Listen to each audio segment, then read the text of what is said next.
Konnichiwa minasan, syntax Mishe desu. Today, we're going to learn about climate extremes and their effects on Earth and its usual conditions. 今日のレッスンを始めましょう。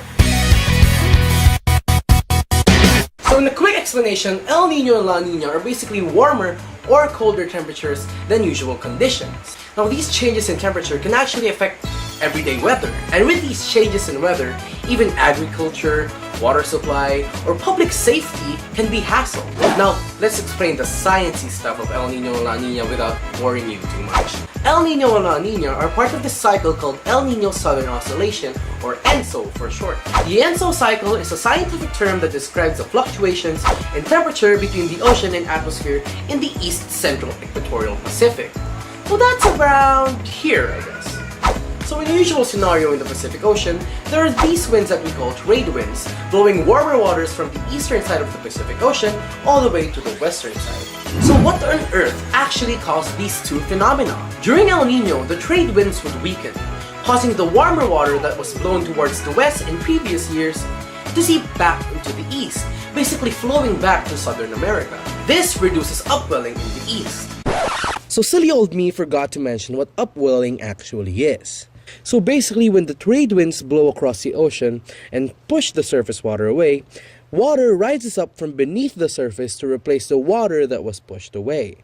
This process is known as upwelling. This is where the colder water from beneath the surface replaces the hotter water that was blown towards the west. Actually, because of upwelling and all the blowing of trade winds from east to west, the water levels are way lower in the eastern Pacific near South America, and the water levels are higher in the western Pacific near Southeast Asia. Since there are less warmer water in the western side and more on the eastern side, there's going to be less rains around this side of the Pacific and more rains on this side of the Pacific.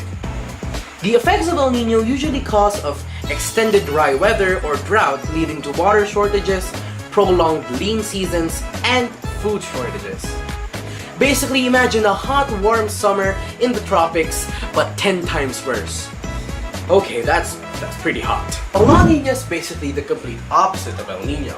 If during El Niño the trade winds are weaker, during La Niña the trade winds are stronger than they usually are. Since there's more hot water in the west, there will be more water vapor that will raise to the sky, causing thicker clouds and eventually more rain.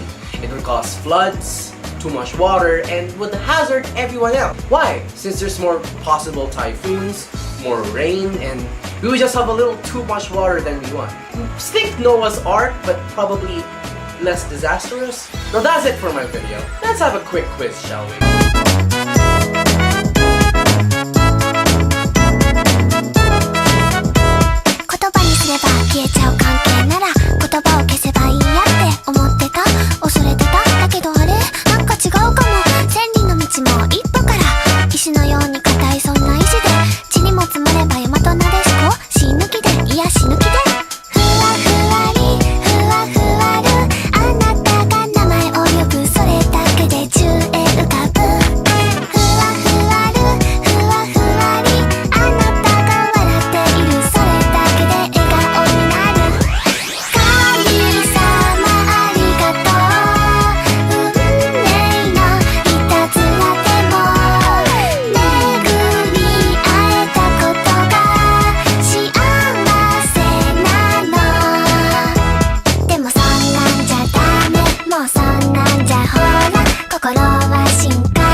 Okay, now I gave you all those 5 questions.